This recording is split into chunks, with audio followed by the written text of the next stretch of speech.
오늘은 요한복음 11장 45절에서 57절까지 말씀입니다. 사람들이 살아가면서 예수님의 기적을 보고 체험하는 것은 아마 참 놀라운 일이었을 것입니다. 우리는 말씀을 통해 믿음을 가지고 살아가지만 2000년 전 현장에 있던 사람들은 죽은 자가 살아나고 병자가 고침을 받고 얼마나 놀라운 체험들이었겠습니까? 여러분들은 어떠십니까? 만약에 여러분의 눈앞에서 죽은 자가 살아난다. 그럼 예수님을 믿는데 엄청난 도움이 되겠죠. 오늘 본문의 사건이 바로 그런 내용을 담고 있는데요. 우리가 어제 본문까지 내용이 무엇입니까? 죽은 나사로를 예수님께서 살리셨죠. 그리고 오늘 본문 45절에 보면 이렇게 표현합니다. 마리아에게 와서 예수께서 하신 일을 본 많은 유대인이 그를 믿었으나. 많은 유대인들이 이 기적을 보고 믿었다는 거예요. 그럼 죽은 자가 살아나는데 안 믿는 사람이 있겠습니까?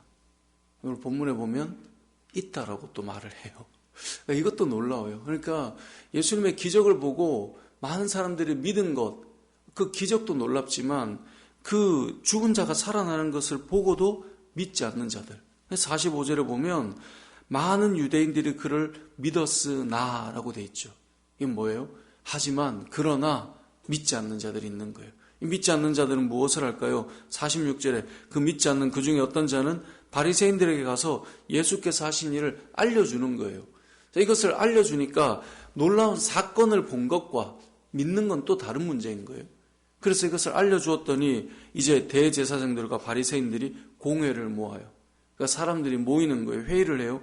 왜 회의를 하느냐? 이 사람이 예수님이 47절에 보니까 많은 표적을 행하니 우리가 어떻게 하는 게 좋겠느냐? 왜 이런 고민을 할까요? 48절에 만일 그를 이대로 두면 모든 사람이 그를 믿을 것이요. 그리고 로마인들이 와서 우리 땅과 민족을 빼앗아 가리라. 그러니까 이들의 고민이 무엇이냐면 많은 사람들이 예수를 믿게 될 것 같은 거죠. 왜냐하면 이런 기적이 일어나는데 어찌 믿는 자가 많이 일어나지 않겠어요. 근데 문제는 예수가 많은 사람들이 예수라고 하는 인물을 믿기 시작하면 로마가 볼 때 이거 위험하다라는 생각을 하게 될 수 있단 말이죠. 그래서 로마가 와서 우리 땅과 민족을 빼앗아 가리라. 사실 이미 이스라엘 땅과 민족은 빼앗겼어요. 이들의 지금 말하는 본심은 뭐냐면 비록 땅과 민족은 빼앗겼지만 여전히 로마가 가지고 있는 정책 속에 기득권은 누구입니까? 본인들이에요. 본인들이 기득권이고 여전히 나라는 무너졌어도 자신들이 유지할 수 있는 그 권세와 권위는 그대로 가지고 있단 말이에요.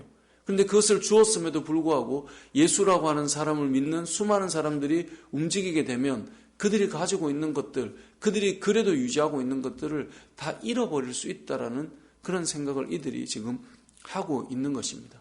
자, 잘 생각해 봅시다. 우리가 세상을 살아가면서 놀라운 기적과 역사를 보고도 믿지 않는 이유가 무엇일까요? 예수님의 기적은 단순히 이 땅에서의 병고침만의 이야기가 아니라 하나님 나라에 대한 이야기잖아요.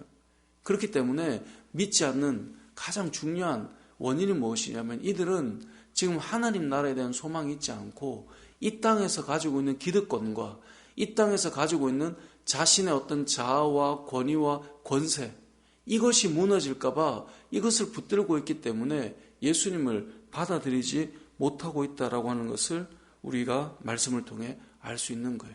여러분, 세상은 왜 믿음을 거부할까요? 믿는 자들에게서 일어나는 놀라운 일들을 경험하고 들어도 이들의 관심은 이 하나님 나라에 있지 않기 때문에 그래요. 이 땅을 살아가는 당장의 이 세상의 즐거움과 쾌락과 내가 누리고 있는 내 삶의 어떤 영역들, 이것이 무너질 수 있다는 생각 때문에 믿음을 받아들이지 못하는 거예요. 어떤 이들은 교회에 나와서 말씀을 듣고 은혜를 받으면서 그런 고민을 한다고 하더라고요. 내가 예수를 믿게 되면 이것도 참 좋은 것 같긴 해. 믿음의 영역이 뭔가 있는 것까지는 인정을 해. 하지만 내가 이렇게 믿게 되면 지금까지 내가 좋아하던 것 다 내려놔야 되는데 내가 그걸 할 수 있을까? 그런 고민들을 하는 사람들의 이야기를 들어본 적이 있단 말이에요. 여러분들도 우리가 믿음의 발을 디디고 있지만 내가 더 헌신하게 된다면, 내가 더 주를 위해 살게 된다면, 내가 세상에서 그래도 좀 가지고 누리고 또 내가 세상에서 이만큼 만들어 놓은 것들, 이런 거 다 무너지면 어떡하지? 라고 하는 그 문제 때문에 우리는 하나님의 부르심 앞에 조금 더 가까이 나아가고 주를 위해 나의 인생을 드리고 이런 일들이 항상 어려움이 찾아온단 말이에요. 오늘 본문에 등장하는 사람들은 수많은 기적들을 보고 있습니다. 하지만 믿지 않는 이유는 그들의 믿음의 선택은 그들의 지금의 어떤 삶의 영역을 무너뜨릴 것이라고 하는 두려움이 있기 때문에 그들의 본심은 예수를 다 믿게 되면 나중에 우리가 그래도 지켜야 될 우리의 어떤 이 기득권과 그리고 우리가 누릴 수 있는 이것들을 우리가 잃어버릴 수 있다는 두려움이 이들 마음에 있는 거예요. 그래서 이들이 무엇을 선택합니까? 예수라고 하는 이 한 사람을 없애기로 이 공회에서 결정을 해요. 그래서 오늘 이 본문 50절에 보면 대제사장 가야바가 했던 말이 무엇입니까? 한 사람이 백성을 위하여 죽어서 온 민족이 망하지 않게 되는 것이 너에게 유익한 줄을 생각하지 아니하는도다. 무슨 말이에요? 한 사람의 죽음을 통하여 우리가 지금 지켜야 될 것 지키고 우리 민족을 살리자라고 말하는 거예요. 그래서 이후 이날부터 53절이죠. 이날부터는 그들이 예수를 죽이려고 모의해요. 54절 이하에 보면 이제는 예수님을 신고하고 고발하고 어디에 있든지 말만 해라. 그럼 잡으러 갈 수 있다. 이제 그렇게 공회에서 결정을 하는 것이죠. 어찌 보면 이 대제사장과 이 공회는 예수를 죽임을 통하여서 자신들을 지키고 또 지금의 어떤 시스템을 유지하자 이것인데 오늘 이 말씀은 어찌 보면 영적인 내용으로 본다면 이 대제사장의 그런 의도의 말이지만 사실 또 하나님께서도 예수 그리스도 한 분을 죽게 하심으로 온 인류를 살리고자 하는 그 구원의 계획이 이들의 입술에서 고백되고 있음을 우리가 알 수 있습니다. 성경을 보다 보면 무엇을 깨닫습니까? 그런 의도가 아니지만 악한 자의 의도의 말이 하나님께서 하시려고 하는 선한 의도의 일로 이루어지는 것을 우리가 볼 수 있게 되는데요. 오늘 본문의 내용처럼 이 대제사장의 말처럼 예수님은 한 사람의 자신의 죽음을 통하여 온 인류를 살리는 십자가의 구원의 일을 행하시고 또 저와 여러분이 그 십자가의 사랑으로 지금도 이렇게 함께 새벽에 모여서 기도하고 또 우리가 구원의 은혜를 누리며 또 그 은총 가운데 하나님 나라를 바라보는 놀라운 역사에 그 구원의 은혜에 동참하고 있는 것인데요. 말씀을 정리해 보겠습니다. 오늘 본문에서는 두 가지를 생각하면 좋겠습니다. 첫 번째는 왜 기적 속에서도 믿지 않는가? 왜냐하면 이들의 믿음은 혹 이 믿음이 자신이 가지고 있는 이 현세에서의 현실에서의 지금 사는 세상에서의 내가 누리는 것들을 무너뜨릴까 하는 두려움 때문에 믿음의 그 영역으로 들어가지 못하는 것입니다.